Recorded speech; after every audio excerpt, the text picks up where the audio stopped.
A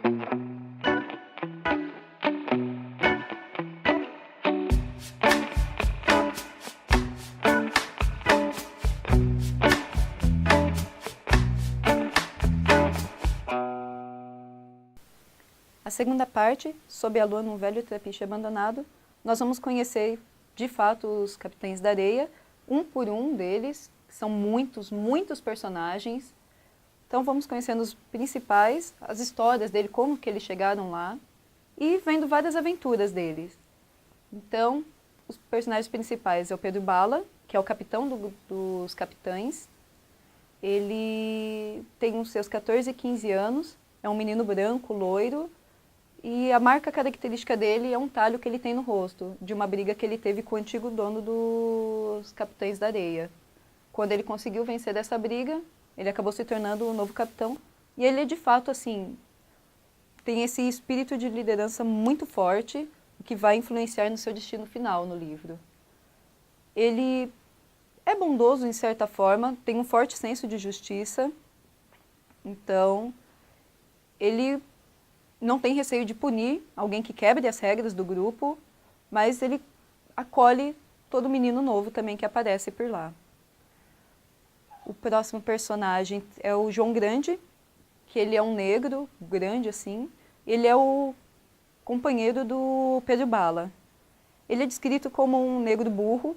De fato, assim, ele não é muito inteligente, mas ele tem uma inteligência emocional muito grande. Ele tem um coração muito mole. Ele é um personagem muito querido por todos. Então, ele consegue perceber fácil se alguma pessoa está sofrendo, se precisa de ajuda. Ele realmente acolhe todos, assim como ele vai acolher a Dora lá mais pra frente no livro. Outro personagem muito importante que faz parte desses principais do comando dos capitães é o professor. O professor também é um menino que ele é um dos poucos do grupo que sabe de fato ler. Então, ele fica gastando assim, a visão dele à noite com umas velas, lendo todo e qualquer livro que apareça para ele. Ele fica treinando isso e ele tem um grande dom de desenho. Apesar de nunca ter feito aula ou ter tido alguma instrução técnica, ele é bom em desenho e sempre faz assim, os desenhos na rua para conseguir uns trocados. Numa dessas, ele acaba conhecendo um artista um pouco mais rico que se interessa por ele e fala, olha, no futuro, se um dia você quiser estudar isso, fale comigo. E deixa um cartãozinho dele. Isso vai também ter uma influência no futuro do professor.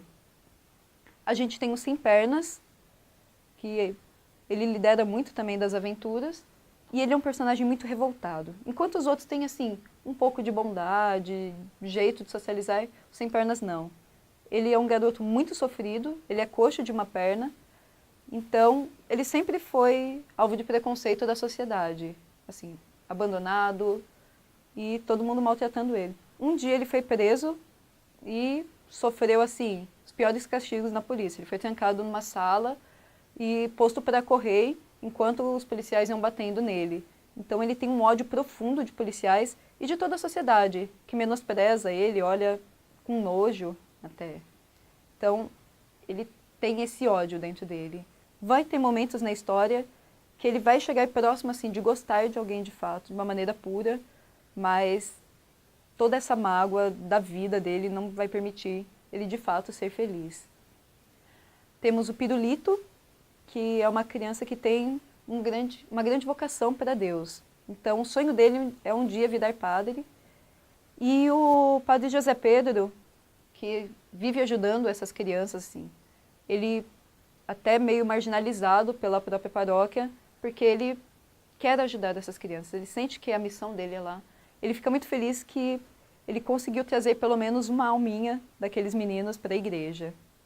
Então o Pirulito ele é todo piedoso, vive nas rezas dele, mas às vezes ele tem que roubar, como a gente viu no começo desse vídeo, que ele tem que mentir pelas casas grandes, ele tem que fazer um furto ou outro, mas ele fala, Deus sabe que é a minha vida, assim, eu não tenho outra solução. Continuando com algumas das principais crianças do grupo, temos o Gato, que o Gato, ele é meio assim, meio malandro, boa vida, Ele tem muito jeito com jogos de cartas, então ele ganha muito dinheiro assim, trapaceando nos bares e botequins da vida. Ele gosta de se vestir muito bem. Então ele sempre tenta andar impecável, rouba anéis, chapéus, roupas bonitas para impressionar a mulherada. E ele acaba conseguindo seduzir e ter um relacionamento com uma prostituta que acha ele muito bonitinho, apesar dele ter lá seus 14 anos. Então, ele tem esse relacionamento meio fixo com a Dalva, fica com ela, ganha um dinheirinho também dela. E essa é a vida dele, sempre sendo uma boa vida. Temos também o Volta Seca, que é um menino que vem mais lá para cima do Nordeste. Ele é afilhado do Lampião. Assim, a mãe dele era uma mulher muito brava, assim, que o Lampião gostava. Então, o Lampião virou padrinho dele. E ficou a promessa de um dia ele acabar voltando lá para cima para virar um membro do grupo do Lampião. Então a gente vai ver dele várias vezes assim pedindo para o professor ler um jornal que tem uma matéria do Lampião, e ele fica sonhando o dia que ele vai poder sair matando todos os policiais assim, e destruindo vilas, matando ricos. Esse é o grande sonho da vida dele. O Pirulito é um menino que tem uma grande vocação religiosa. Ele sonha em ser padre a partir do momento que ele conhece o padre José Pedro. E o padre José Pedro, ele fez parte da vida dele em tentar se entrosar com essas crianças, porque ele fala, elas são só crianças, eles estão cometendo pecados, mas porque não tem outra solução. Então, ele quer salvar aquelas almas. As crianças veem ele assim um pouco com receio, mas aos poucos vão deixando ele entrar e fazer parte do grupo, aceitam conselhos deles, apesar que tem coisas às vezes que eles não vão aceitar. O Pedro Bala, o professor e alguns outros não aceitam essa fé assim, católica. Alguns também não vão aceitar porque eles são bandistas.